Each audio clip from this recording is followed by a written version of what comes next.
this video, I want to say that you guys make a difference. The people that support Freddy's Modern Kung Fu, people that support me, you guys really do make a difference, and I'm thankful for that. I think the people that support me, people that support the school, you guys are kind of like a reflection of me, and I feel that we are a rare breed of people that you don't meet every day. It's like we're scattered throughout the world, but we're there, and we do have a voice and we do make a difference, but we're just not a part of the masses of people that you normally see day to day. And the way that we can make a difference is if we do come together on a global level to speak up. So one thing that gets me to think about this is the recent thing that I'm going through with this whole management company taking over, the building where the school's at. They had several people recently contact me, basically asking for me to take down the videos that were speaking negative about them. And those videos were only up for like a week, and they're worried about them, and I didn't think it'd be a big deal for them. They got all this money, they got all this power, they got all this influence, they got all these properties. Why do they even care if one little person is complaining about their company? But they obviously care, and they want those videos down. So I took it down. They backed off. They're giving me 3 months to determine what I want to do. So I'll be, they're nice to me, I'll be nice to them. But it all is because of you guys, and you guys supporting, you guys speaking up, and me as well to speak up and speak about things that are not right, and injustices. My first time on YouTube 15 years ago, 2010, it was just out of passion. I just wanted to share what I loved, and I gained support right away from people, connected with people, and it felt good. But I guess it started to go downhill when I started to speak up against the wrongs of what I saw in the whole MMA thing or whatever. And then I started to get attacked from all angles, from people that liked and supported the MMA. They were really, really upset at me and just kind of just coming down on me, like destroying my business as much as they could. People showing up at my door, challenging me to fight, people calling me, giving death threats, and leaving me messages, giving me threats, and attacking my family as far as like verbally bullying my family online. And that's why I ended up shutting down all the comments. And it took many years, it took a few years of going through that to kind of get me to understand that, hey, I gotta be careful what I put out there, and who I speak against, and what I do, what I say. And then all of a sudden the positive energy came when I started I did this whole Kung Fu Kids type of promotion thing, and then YouTube exploded. Like, it was like millions of views all of a sudden from these Kung Fu Kids videos. And we enjoyed that for about maybe 8 years or so, and then it stopped, because I think part of it was because of they call it like the FCC or something sued YouTube for like millions of dollars for putting, advertising towards kids. And then ever since then, there was like a lockdown on YouTube of like not allowing kids to, or just like every video would be like, hey, is this advertising towards kids? If it is, then you can't make money from it. And it was just a lockdown, so you basically just couldn't even create videos that were targeted towards kids, otherwise you just can't make money. And then it just started tumbling from there as far as the revenue is concerned. And then the COVID hit, and that made it even worse. And then after the COVID, the YouTube channel never recovered. Like, I'm literally making under 150 a month. It's like nothing. And then you still have, what happened in the past. You still got those videos that exploded, that you could see the views that it used to get. You still have the subscribers that we used to have. But then now it's like the channel is on like life support. It's like barely alive. And going through all that online bullying and all that hatred going back and forth, it wasn't helping my business, and it wasn't changing anything in this world as far as just sharing my criticisms of what I saw. It was just hurting me. So criticizing people, criticizing the things that I see wrong, it was just hurting me. It was hurting my business. The thing that helped the business was that the positive, the energy, the laughing energy, the energy of the children. That's what really helped my business. But that only lasted for 8 years. Not only, but it lasted for about 8 years, and then now the channel's back on life support. So what happened was, this situation that I'm going through of them trying to double my rent is what pushed me to come out back to the public and, ask for some help. And like I said, you guys came to help, and very thankful for that.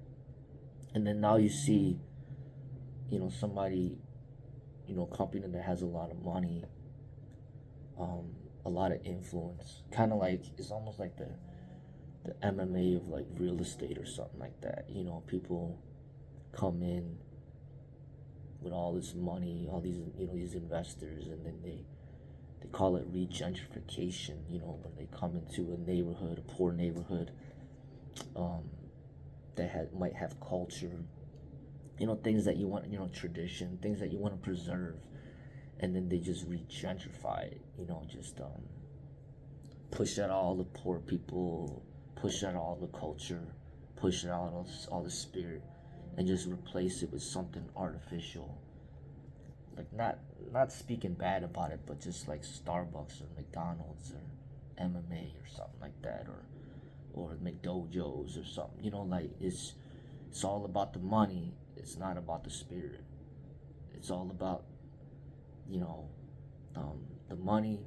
It's not about the actual authenticity, and I feel it even happen in Chicago's Chinatown. Like, the spirit is just sucked out of it. Like, I don't even enjoy being in there anymore. When I was a kid, you could feel the authenticity of Chinatown, but now it just feels like it feels so like it's like there's a lot of money, there's a lot of people, there's a lot of businesses, but there's no like spirit, there's no culture, there's no like authenticity to it. It's just all a gimmick, and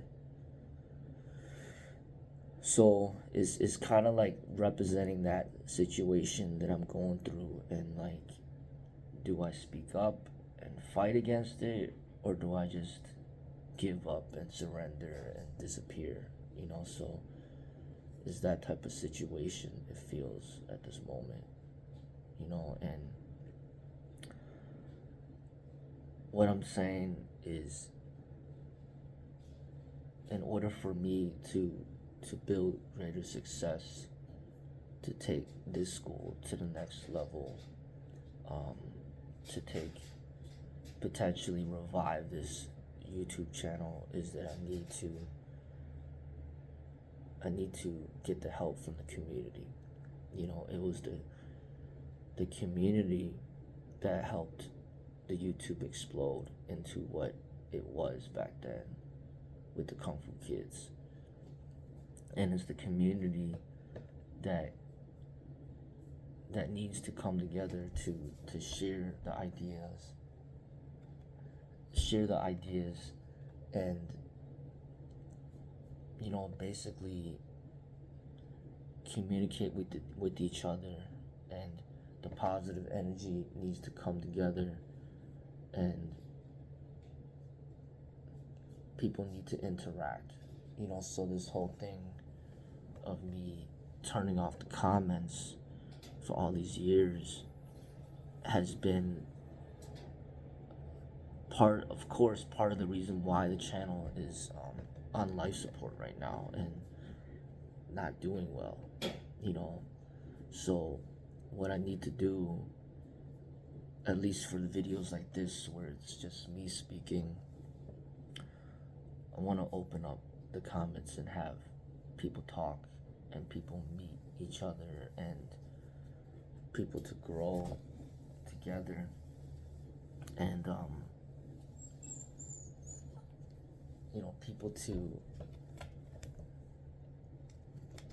interact and share ideas and create friendships, create bonds. Really, to me, this channel, it's not about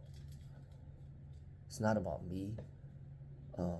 Really, I can't even really read the comments because of the energy that it takes to do that, no matter if it's positive or negative.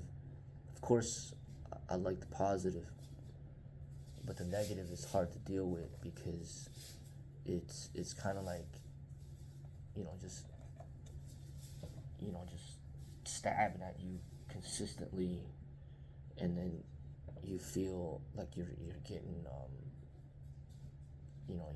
your energy and your spirit is getting sucked from you. But the positive, it's also hard because sometimes you feel like you have to respond to everything, and it takes a lot of time to do that. And to me, it's not really about me. It's about the people that care about martial arts. It's about the people that care about Kung Fu. It's about people that care about, the legacy of Bruce Lee, and what he represented. It's about people that just share this passion of martial arts and Kung Fu, and for them to come together and meet each other and appreciate each other and connect with each other. Sometimes I operate channel like as if I'm not alive, so it doesn't matter if you say something positive or negative or nothing at all, because I'm not here anyway. So like, it's not gonna affect me. But I need to protect. A lot of times the reason why I turn off the comments is because I need to protect my family, my children, my students from this online harassment and online bullying is because it really does have a psychological effect on you, and it is damaging, and damaging to my business as well. I've had students quit in the past that seen videos where negativity was spoken, and then they didn't feel comfortable, and then they quit. I have obviously students that don't feel comfortable being on camera, because in the end of the day, what are they getting out of it? They're paying me money to learn kung fu, but when they're on the video, they're not getting money to be on the video. And if people speak negative to them, why should they have to be okay with that? They shouldn't. It's like, why are they being put out there to be criticized? It's like they have the right to not be out there out in public. They have the right to, the people that are out there in public on video, like, it takes a lot of courage, and they don't deserve to have any negativity coming towards them. And basically, by me leaving on the comments, it can be damaging my business severely, and that's why I turn them off. But at the same time, the drawback is, how are people supposed to interact and communicate and share and grow? Like, how's the channel supposed to grow? So there has to be a balance, and I guess what it is that when it's a video and it's just me, hey, say whatever you want to say, even if it is negative towards me, because, like, it's not that I don't care. I mean, I do care, but basically what I'm saying is, I'd rather have people attack me than attacking my students, my family, my kids, or whoever out there. If you need to attack somebody, just attack me, whatever, because I understand that in order to grow, you need to take risks. In order to grow, the positives come with the negatives. And the truth is, in this world there is negativity, and you do have to accept that. So that's what I want to do right now, and hopefully that can offer some type of revival to the channel, and some energy being shared. And really, to me, it's about building the community of people that support each other, because it's needed. Kung Fu is one of those arts where it's dying. It's rare. Like, to see a real Kung Fu school, no matter if it's anywhere in America and even in China. Like, they don't really care about Kung Fu in China. Like, they care about money. They care about business. That's why, globally speaking, they're so successful, now with those electric vehicles, and, just everything being made out of China.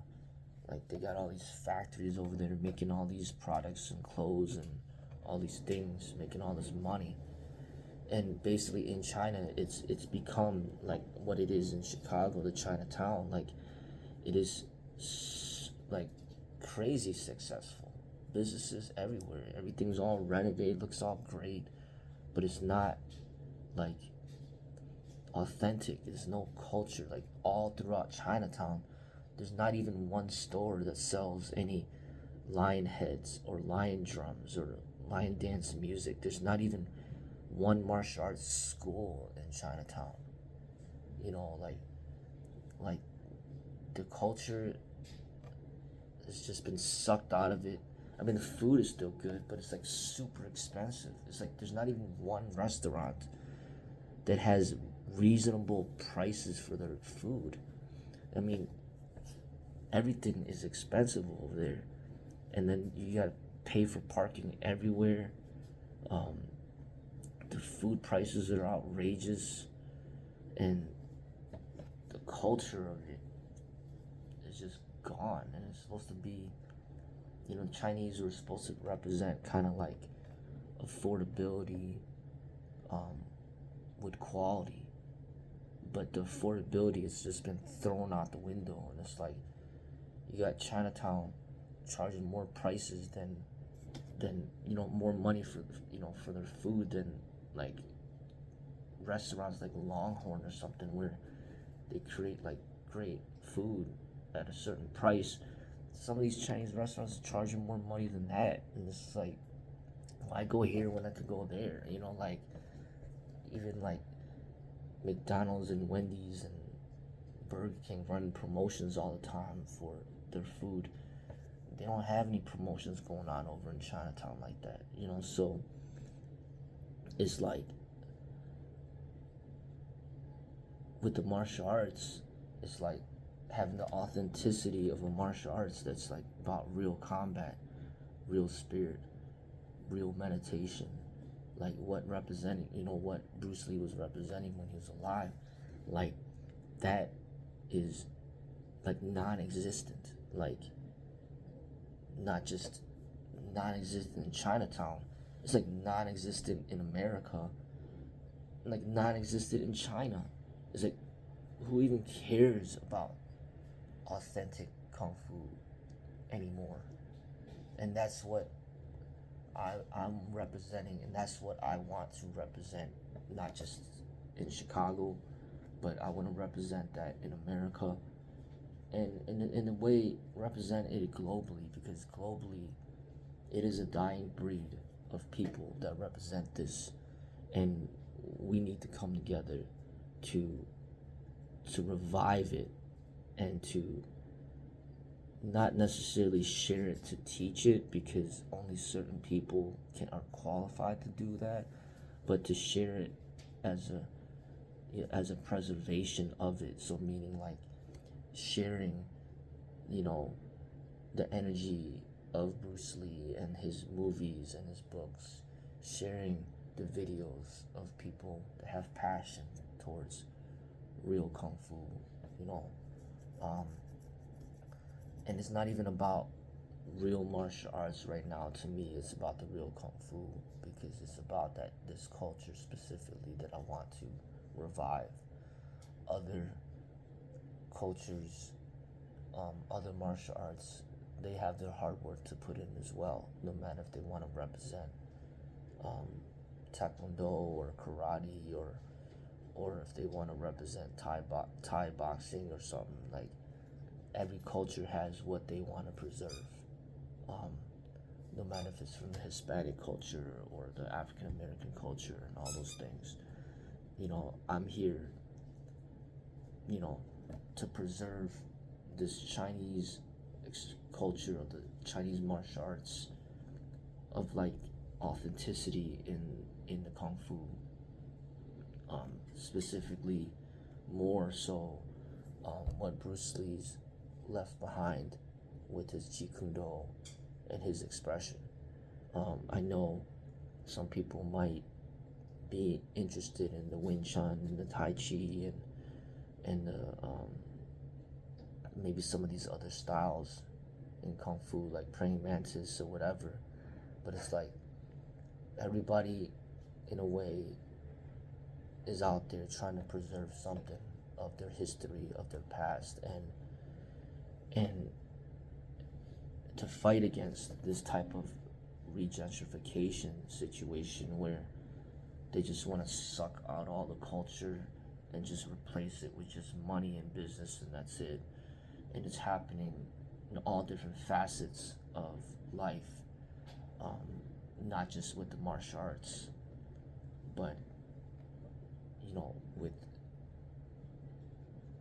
with situations where you're talking about like neighborhoods that used to be very cultural, but now it's no longer that. They just pushed and took their homes and just basically just destroyed them, rebuilt new ones, and then kicked out all the people and dispersed them into areas all over. And then, like, we no longer have that community that we had of people coming together face to face. And then now we have to find some other way to connect with each other, and that's how the technology could come through. It's like, even though people don't train with me directly or have spoken to me directly, they can still connect with me, and then we can still find a way to build together, to promote each other and to preserve something that is worth preserving, such as, like I said, carrying on with the legacy of where Bruce Lee left off, and to continue with that, that authenticity. I feel that it has to start from somewhere, start from at least the promotion of like Kung Fu, and then later on it can be the martial arts as a whole, but it has to start somewhere first. And then from there, then maybe we can network and work with people, and not against them, but work with them to grow together. And that's kind of like a symbol of what I'm going through right now with the school, where it's like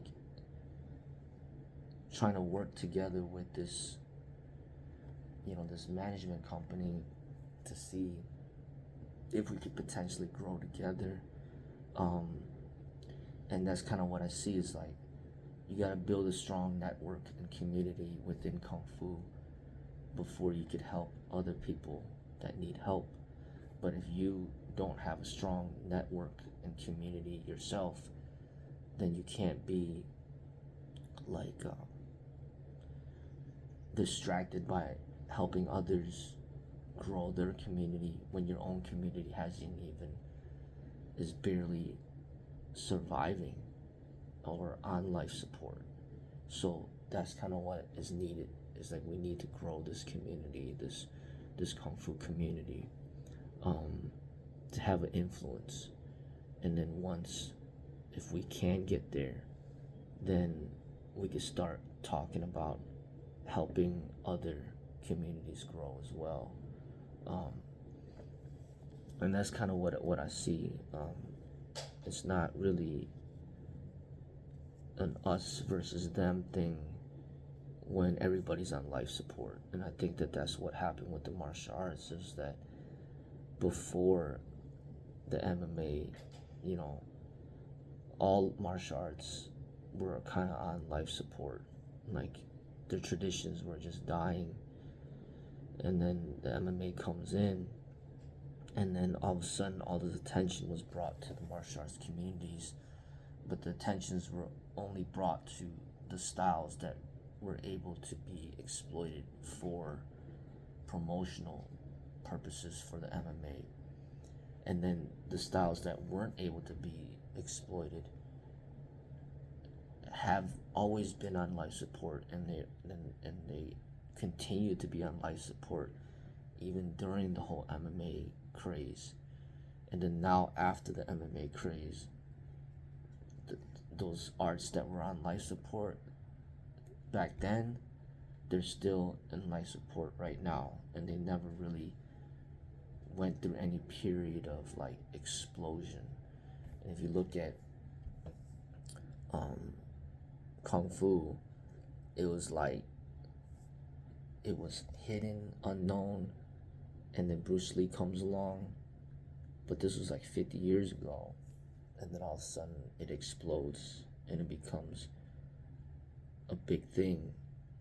And then and then you see like Jet Li and Jackie Chan come in and add to the building of it, but it's not the same type of kung fu that Bruce Lee was representing. Because even though Jet Li and Jackie Chan helped it like become more global and more popular, it wasn't necessarily the same energy of what Bruce Lee was doing. So it's not the same. It's kind of like saying that Tai Chi is the same as Jeet Kune Do when it's clearly not. Like they both might be Chinese, but Bruce Lee's is actually Chinese American. It's not just Chinese. So you lump it all together and say it's the same thing. It's not. So even though Jet Li and Jackie Chan had their successes, it doesn't mean that it was like actually promoting like Bruce Lee's Jeet Kune Do, you know, and those ways and his teachings. So in a way, it's like Bruce Lee's art has never really been like reintroduced into the society to become something of great power. It's still like very hidden, and during the whole MMA craze, they were like saying that that Bruce Lee was the father of MMA, which is not true. He was the father of Jeet Kune Do. So they're just using that as a way to promote their agenda. They want to use boxing to promote it. They want to use wrestling to promote it. They want to use kickboxing to promote it. They wanted to use Thai boxing to promote it. They wanted to use the jiu-jitsu to promote it. And then they want to use Bruce Lee to promote it. So whatever that they could use to promote that is what they're using to promote it. But in actuality, the whole MMA craze at that time was not promoting Bruce Lee's way. So Bruce Lee's way is something that is still very much hidden from the time that he passed away to the whole MMA craze and even till today. So really a big part of my work is to preserve, where he left off, continue to move forward from where he left off, and to represent martial arts in a way where it is very much similar to what he was representing when he was alive, and then connecting with people from all over the world that share that type of appreciation towards those types of teachings, and to network and grow from there. And these labels are just kind of just different labels to use as a tool towards coming together to represent something that is authentic in the martial arts, and authentic kung fu, and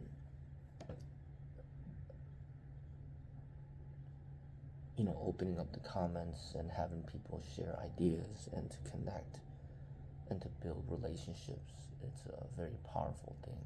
So I recognize that, and I will create content like this video where that could be done, but as far as videos where there are my students involved or my family, I want to try to still want to protect their mental health, and also to protect the business from online hatred and bullying and all those things.